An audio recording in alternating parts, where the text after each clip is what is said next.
Special magnetic field is given by B बराबर B naught equal minus lambda R, where R is the distance from the hinge end of the rod of length L. ये rod दे रखी है हमारे पास L length की, और इसका ये पॉइंट हिंज है, और यहाँ से किसी भी जनरल आर पे ये वेरिएबल मैग्नेटिक फील्ड दे रखा है। Induced EMF across the ends of the rod for angular velocity omega कितना होगा पूछा, मैग्नेटिक फील्ड जब इनवर्ड है। तो देखो जब हमारे पास, अगर मैं यहाँ से किसी भी आर डिस्टेंस पे जाके अगर मैं छोटा सा एलिमेंट ले लूँ जिसकी विड्थ है डी आर, तो उसकी वेलोसिटी इधर हो जाएगी ओमेगा आर। तो यहाँ पे हमारे पास वेलोसिटी क्रॉस मैग्नेटिक फील्ड से ये हाई पोलरिटी पे बनेगा और ये लो वोल्टेज पे बनेगा हमारे पास। तो ये एलिमेंट जो है हमारे पास वो इस तरह के एक छोटे सेल की तरह बिहेव करेगा, जिसका ईएमएफ होगा डीई। डीई की वैल्यू हो जाएगी वेलोसिटी मैग्नेटिक फील्ड इनटू इसकी लेंथ। क्लियर है। अब ऐसे हर एलिमेंट जो है हमारे पास इसी तरह की सेम पोलरिटी में सेल की तरह बिहेव करेगा, तो सारे सेल सीरीज में आ जाएंगे, तो सबको डायरेक्टली ऐड कर दिया जाए तो पूरा का पूरा इसका एंड टू एंड हमारे पास ईएमएफ मिल जाएगा। तो ये कितना आ जाएगा हमारे पास, ओमेगा कॉन्स बी की वैल्यू रख देते हैं एक बार के लिए। तो ओमेगा आर बी की वैल्यू है वी नोट माइनस ई की power minus lambda R D R.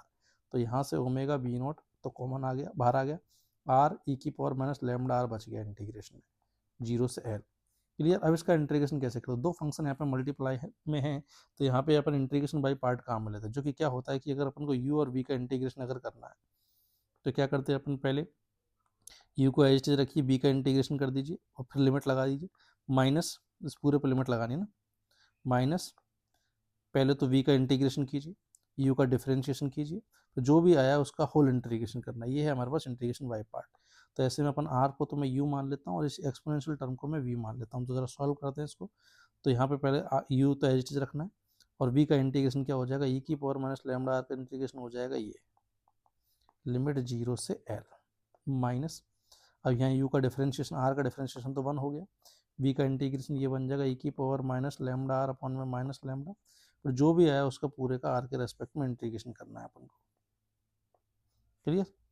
तो जरा आगे सॉल्व करते हैं इसको। तो ये वैल्यू बन रही है हमारे पास माइनस का 1 बाई लैम्डा, लिमिट लगाएंगे इस पर 0 से l, तो 0 वाली लिमिट तो 0 हो जाएगा और ये बन जाएगा l इंटू ई की power minus lambda l, minus अगला स्टेप अगर देखें तो ये बन जाएगा हमारे पास सेकंड स्टेप, प्लस का 1 बाई लैम्डा अपॉन में ई की पावर माइनस लैम्डा आर का इंटीग्रेशन करना है।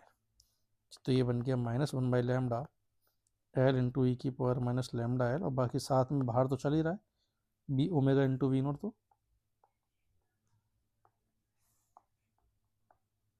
ठीक है। तो ये 1 बाई लैम्डा, इसका इंटीग्रेशन ई की power minus lambda R upon में माइनस लैम्डा और आ जाएगा, तो ये बन जाएगा माइनस लैम्डा स्क्वायर 0 से एल। तो minus 1 by lambda l into e की power minus lambda l minus 1 by lambda square e की power minus lambda l minus 1 by plus 1 by lambda square, ये बन जाएगा लिमिट रखने के बाद में।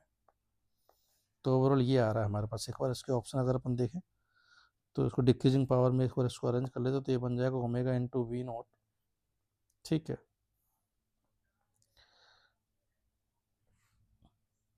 1 बाई लैम्डा स्क्वायर, ठीक है, ये बन जाएगा ई की power minus lambda l upon में lambda square plus 1 by lambda square,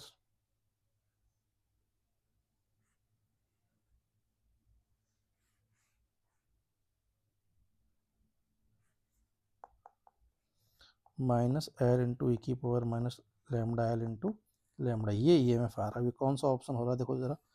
तो तीन स्टेप वाला, तीन पार्ट वाला तो केवल यही है, और इसमें 1 बाई लैम्डा स्क्वायर वाली टर्म भी है, माइनस ई की पावर माइनस लैम्डा अपॉन में लैम्डा स्क्वायर वाली टर्म भी है, और माइनस एल बाई लैम्डा ई की पावर माइनस लैम्डा ये वाली टर्म भी है। तो correct answer is third option.